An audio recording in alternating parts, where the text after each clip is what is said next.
భోజనం చేసిన వెంటనే చేయకూడని పనులు. టీ త్రాగరాదు.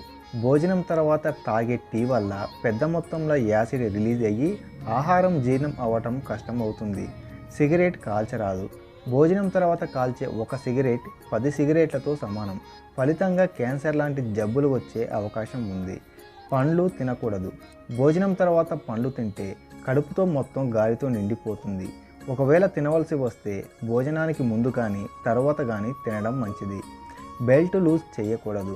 లూజ్ చేస్తే ఎక్కడైనా ఆహారం ఇరుక్కొని సరిగా అరగకపోయే అవకాశం ఉంది. స్నానము చేయకూడదు. భోజనం తర్వాత స్నానం చేస్తే కాళ్ళకు చేతులకు రక్త సరఫరా ఎక్కువై జీర్ణ ప్రక్రియ మందగిస్తుంది. నిద్ర పోకూడదు. భోజనం చేసిన వెంటనే నిద్రిస్తే ఆహారం సరిగ్గా జీర్ణం అవ్వక గ్యాస్ట్రిక్ ఇన్ఫెక్షన్ వచ్చే అవకాశాలు ఉన్నాయి. ఒకవేళ నిద్ర ఆపుకోలేకపోతే ఒక 10 నిమిషాలు మాత్రమే నిద్రపోతే సరిపోతుంది.